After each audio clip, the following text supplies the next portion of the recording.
The Athabasca watershed is huge, covering nearly a quarter of Alberta. It starts in Jasper's stunning mountains and winds down to the Peace Athabasca Delta. This river isn't just wonderful to look at, it's a lifeline for many ecosystems and communities. Since 2009, the Athabasca Watershed Council, or AWC, has been all about keeping this river system healthy.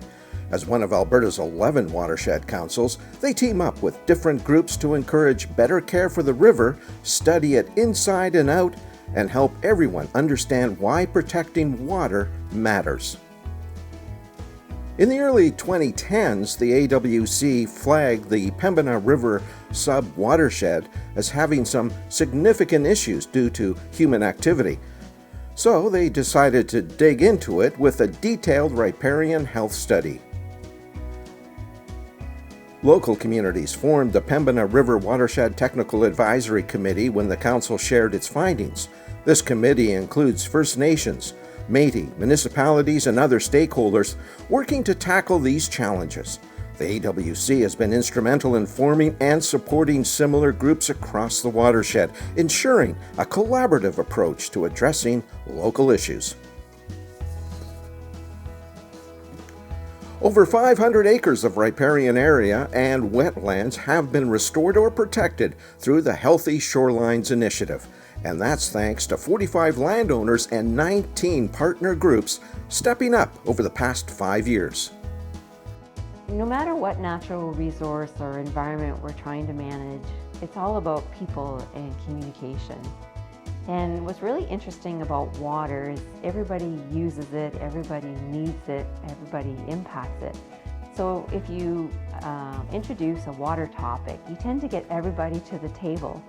And once they're there, you can talk about a lot of things. You can talk about how we're developing the land and how that's impacting water, or you can talk about air quality and how that's impacting water. So water's a really great way to get everybody into a room to talk about where we're at and where we want to go and what we want the landscape to look like in the future for our children and future generations. So water's the starting point, but it opens up a lot of other things and gets people talking.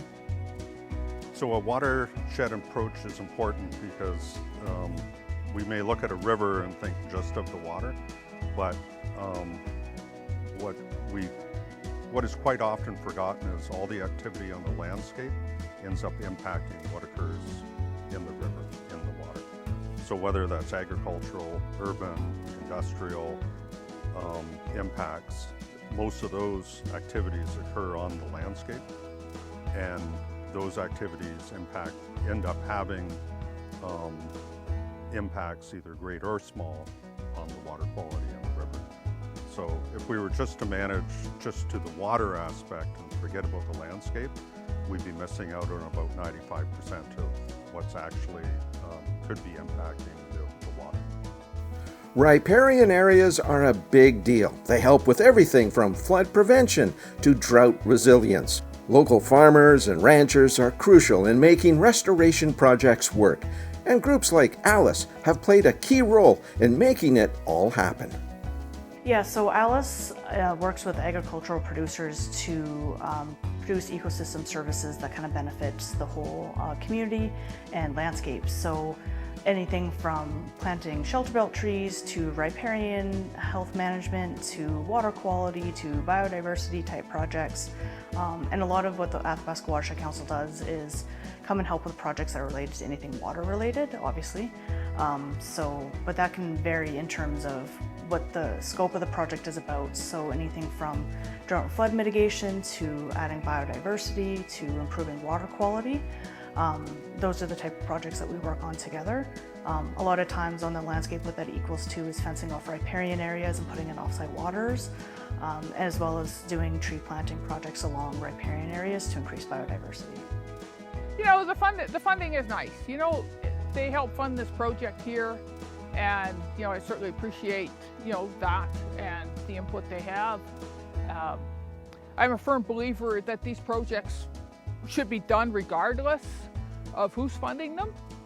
You know, we were planning to do this anyways, And the fact that somebody came along and said, oh, we can help you out with that, well, that's great.